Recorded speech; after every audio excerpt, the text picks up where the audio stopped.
పోలవరం నీటిని రాయలసీమకు తరలించే పోలవరం బనకచెర్ల ప్రాజెక్ట్. మనం గతంలో కూడా దీని మీద ఒక వీడియో చేశాం. ఈ ప్రాజెక్టు నాగార్జున సాగర్ కుడి కాలువకి నీటిని తీసుకొచ్చే వరకు బాగానే ఉంది.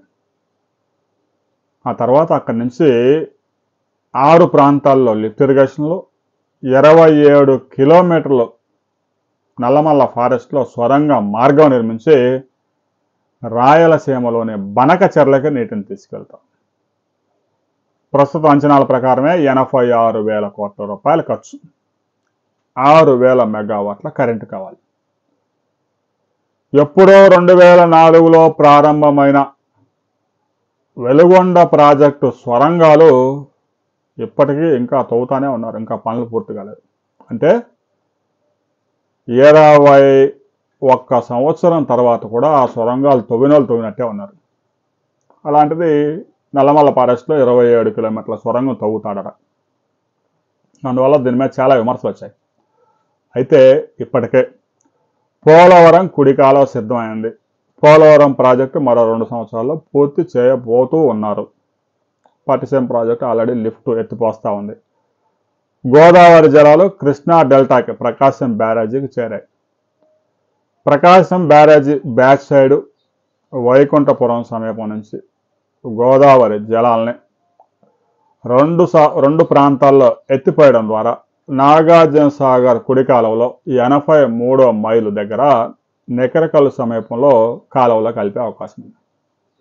అంటే నీటిని ఒక 3 సార్లు ఎత్తిపోసుకుంటే నాగార్జున సాగర్ కుడి కాలువ కింద ఉన్నటువంటి మొత్తం ఆయకట్లో 13 లక్షల ఎకరాల్లో 9 లక్షల ఎకరాలకి సాగునీరు అందించడం సాధ్యమవుతుంది. ఆల్రెడీ కెనాల్ వ్యవస్థ సిద్ధంగా ఉంది కాబట్టి అంతవరకు అంటే ప్రకాశం బ్యారేజ్ నుంచి నాగార్జున సాగర్ దాకా నీటిని తీసుకెళ్లే విషయంలో మాత్రం సానుకూలత ఉంది. ఖర్చు తక్కువ, ప్రయోజనం ఎక్కువ. ఆ తర్వాత నీటిని తరలిస్తా, సొరంగాలు తవ్వుతా, బొల్లాపల్లి రిజర్వాయర్ నిర్మిస్తా, రాయలసీమలో బనకచెర్ల ద్వారా గాలేరు నగరి, అంద్రినీవ, తెలుగు గంగ ప్రాజెక్టుల ద్వారా సోమశిల, కండలేరు, మద్రాసు అని కథలు చెప్తే జనం నమ్మరు. దీని మీద ఇప్పటికే తీవ్రమైన వ్యతిరేకత వచ్చింది. నాగార్జున సాగర్ కుడి కాలువ దాకానే ఈ ప్రాజెక్ట్ని పరిమితం చేస్తే మేధావులు కూడా అంగీకరిస్తారు, ఇంజనీర్లు కూడా జైకొడతారు. ఖర్చు కూడా తగ్గుతుంది. ప్రయోజనం ఎక్కువ, ఖర్చు తక్కువ.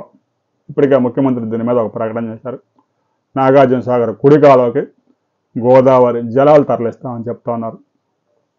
పోలవరం బనకచెర్ల కాస్త పోలవరం టు నెకరెకల్లు నాగార్జున సాగర్ కుడి కాలువ. ఈ విధంగా ఈ ప్రాజెక్టులో మార్పులు చేస్తే మాత్రం మంచి ప్రయోజనకరంగా ఉంటుంది. పాలకుల ముందు చూపుకి ఇది నిదర్శనంగా నిలుస్తుంది. రాబోయే కొద్ది రోజుల్లో బనకచెర్ల అనే కాన్సెప్ట్ తీసేసి పోలవరం టు ఆల్రెడీ ప్రకాశం బ్యారేజీకి నీరు చేరింది కాబట్టి అక్కడి నుంచి నాగార్జున సాగర్ కుడి కాలువకి కేవలం ఒక 90 కిలోమీటర్ల దూరం 3 ప్రాంతాల్లో లిఫ్ట్ చేయాల్సి ఉంటుంది. ఆ ప్రాజెక్టు వరకు పూర్తి చేసుకుంటే కుడి కాలువ కింద ప్రకాశం జిల్లా, గుంటూరు జిల్లా, బాపట్ల జిల్లాలో పెద్ద ఎత్తున ప్రయోజనం దొరుకుతుంది. ఈ ప్రాజెక్టు మీద ప్రతి ఒక్కరూ మీ అభిప్రాయాలను కామెంట్ రూపంలో చెప్పండి.